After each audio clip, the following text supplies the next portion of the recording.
阿迪终于和女朋友和好了，为了表示真心，他特意从山沟沟里捉了几只牛蛙，使得安妮塔开心地向他抛来一个媚眼。沉淀了几日，阿迪终于想通了，他总算明白自己为什么会和女友吵个不停。说白了就是破棉袄里扯棉花，都是穷闹的。因此经过深思熟虑的他果断改变战略，打算给女友安妮塔准备一份独特的惊喜。说来女朋友来庇护所已经1个星期有余，可阿迪还没正正经经地请对方吃过几次肉。于是昨晚他连夜下河，为女朋友捕来不少野货。如今正是深秋时节，搞点蛙肉暖暖身子确实是个不错的选择。瞅着屋里的动静，小托尼望眼欲穿，迫不及待地想要分一杯羹。不过看着菜板上的分量，估计只够阿迪和女朋友2人来造。但凡多一个人，这顿饭就会吃得不那么过瘾。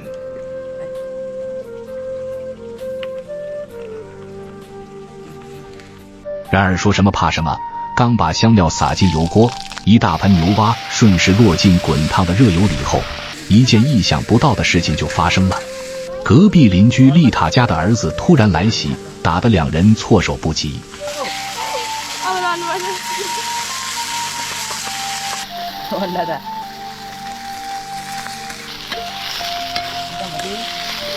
无奈之下，安妮塔只好往肉里倒入几斤矿泉水，然后再拼命地往里增加调料。这样不仅可以让菜的分量变多，还能确保东西变得更加美味。闻着香喷喷的蛙肉，安妮塔的嘴角情不自禁地流下开心的泪水。她有条不紊地为大伙盛饭，却见小孩哥一脸不高兴的样子。原想着这东西长得奇奇怪怪，应该不好吃，可下一秒就一发不可收拾。清甜的蛙肉让人忍不住舔勺子，就连一旁等了许久的阿迪也蠢蠢欲动。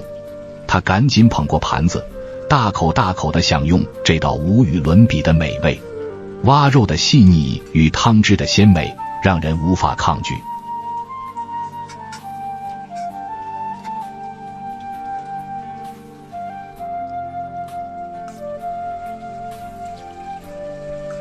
然而屋外的托尼却怎么也想不通自己为什么只有白饭。算了，还是将就吃一口吧。填饱肚子以后，眼看有小孩哥陪着女友安妮塔，阿迪趁机换鞋出门。他叮嘱女友要在家乖乖等待，自己则要下山一趟。其实也不是什么大事，只是家里的镰刀有些生锈，所以他不得不下山将东西重新修理一下。生活在尼泊尔的山区里，人们隔3差5就要跟柴刀打交道，所以刀子的利用率也是十分的高。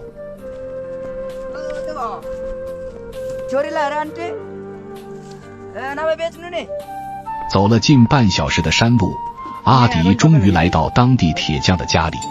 以往年迈的老师傅今天因为身体不适并没有在店里，这个长相黝黑清秀的男人是他的关门子弟。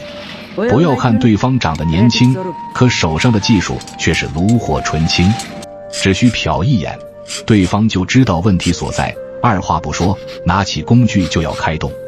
最后还招呼阿迪亲自参与一下，用转轮给刀子抛光。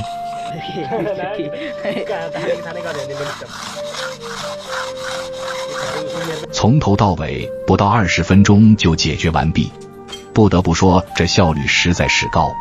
回去的路上，阿迪偶遇一片野果，正好口渴的他随手摘下几颗红色树莓丢在嘴里，酸酸甜甜的口感让人口齿生津。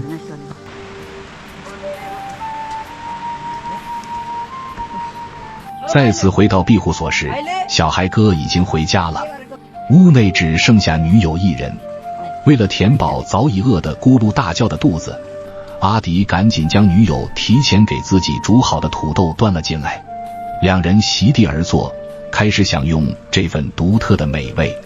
一口下去，阿迪只感觉满血复活，软糯绵密的洋芋充满了整个口腔，随便一嚼，一股浓香让人越吃越上头，实在是太香了。